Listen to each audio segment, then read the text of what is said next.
Sir, ಇಷ್ಟು ದಿನ ನಾವು ಮನವಿಗಳನ್ನ ಸರ್ಕಾರಕ್ಕೆ ಕೊಟ್ಟು ಸಾಕಾಗಿ 45 ದಿನಗಳ ಗಡುವನ್ನು ನಾವು ನೀಡಿದ್ವಿ.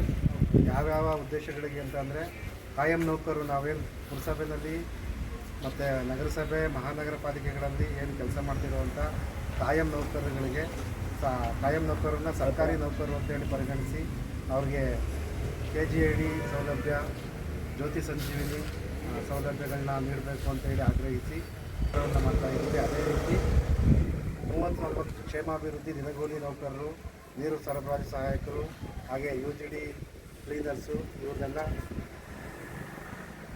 ವಾಹನ ಚಾಲಕರು, ಲೋಡರ್ಸು, ಕ್ಲೀನರ್ಸು, ಇವರೆಲ್ಲರನ್ನೂ ಕೂಡ ನಮ್ಮ ಏನು ಕಾಯಂಗೊಳಿಸಬೇಕು ಅಂತ ಹೇಳಿ ಆಗ್ರಹ ಮಾಡುತ್ತಾ ನಾವು ಸರ್ಕಾರದ ಗಮನ ಸೆಳೆಯೋದಕ್ಕೋಸ್ಕರ ನಾವು ಅನಿರ್ದಿಷ್ಟಾವಧಿ ಮುಷ್ಕರವನ್ನು ನಾವು ಈ ದಿನ KR ಪೇಟೆ ಪುರಸಭೆಯಲ್ಲಿ ಕೈಗೊಂಡಿದ್ದೀವಿ. ನಿಮ್ಮ ಹೆಸರು ಸರ್? ರವಿಕುಮಾರ್, ಕಂದಾಯ ಅಧಿಕಾರಿ. ಈಗ ಎಲ್ಲ ಈಗ ಕ್ಷೇಮಾಭಿವೃದ್ಧಿಯವ್ರಿಗೆ ಕಾಯಂ ಮಾಡಬೇಕು ಅಂತ ಒಂದು ಉದ್ದೇಶಕ್ಕೋಸ್ಕರ ನಾವು ಈ ಹೋರಾಟ ಮಾಡ್ತಾಯಿದ್ದೀವಿ. ಬೆಳಗ್ಗೆಯಿಂದ ಒಂದು ಶಾಂತಿ ರೀತಿಯಲ್ಲಿ ಒಂದು ಹೋರಾಟ ಮಾಡಿ ನಾವು ಎಲ್ಲ ಭಾಗವಹಿಸ್ತಾ ಇದ್ದೀವಿ.